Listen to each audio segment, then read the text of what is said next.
Business Now, Stevens here, starting with the price of oil, taking a tumble, in fact, in trading on Monday.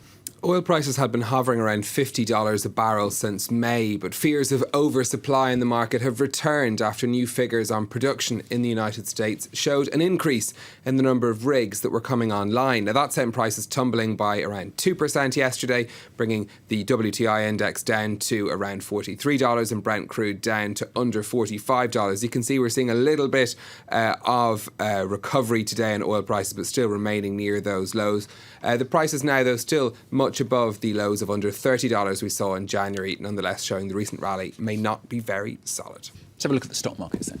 European shares opening pretty flat, London and Germany up, but some falls on the CAC 40 in Paris. Germany's Commerzbank among the fallers, their shares down some 3% after reporting a fall in profits. Over in Asia, we'd seen falls in Tokyo today, exporters being hit by a spike in the value of the Japanese yen. The Nikkei in Tokyo closing down around 1.5%, but gains across the rest of the Asian markets. Just checking in too on shares in Nintendo. The gaming company's share price had plunged by 18% on Monday after it warned the success of Pokemon Go would only have a limited impact on its profits. Today in trading, it's edged back up by over 1%. Nintendo shares are still 60% higher, though, than they were before the launch of the mobile Pokemon game. Let's talk about Air France now. Cabin crew at Air France, they're set to begin another strike. This is tomorrow. Two unions at the airline are beginning a week-long stoppage on Wednesday. Air France is cancelling 10% of its long-haul flights and 30% of short-haul ones. The strike comes at a particularly bad time for the airline in the middle of its peak holiday season. Josh Vardy has more. At the height of the holiday season, Air France passengers face a turbulent week. Two unions that represent up to half of the company's 14,000 cabin crew plan to go ahead with a 7-day strike from July the 27th. Stewards and hostesses want the renewal of a 5-year agreement that covers their employment rights and rates of pay. For the first time, they're proposing an agreement that only runs for 17 months. But it fails to guarantee our working and pay conditions and career evolution. Last year, Air France-KLM posted its first profit in 5 years following a drop in fuel prices coupled with internal cost-cutting measures. The airline's been struggling in recent years to compete with low-cost pan-European airlines for its short-haul flights, as well as rising stars of the long-haul market. Passengers here at Orly, one of Paris's main airports, have reacted with dismay at the news. At this peak time, Air France carries around 150,000 passengers a day. The strike is due to see around 30% of domestic and short-haul flights cancelled and around 10% of the company's long-haul flights. The idea of getting stuck in a foreign country is pretty worrying, just as we're flying out as well.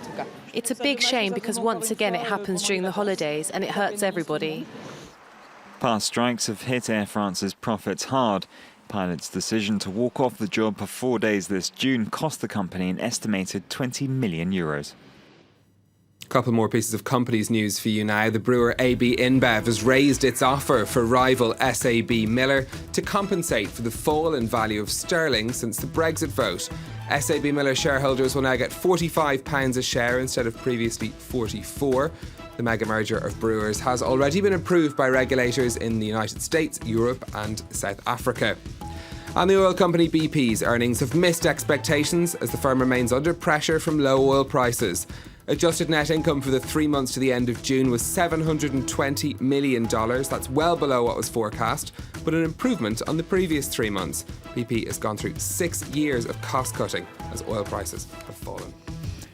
Have a look above your head, will you? We're talking drones, Amazon drones. They could become a regular sight in British skies, this is anyway. The online retail giant is to begin testing drones in suburbs and rural areas of the United Kingdom. The tests are taking place under a deal with the British government.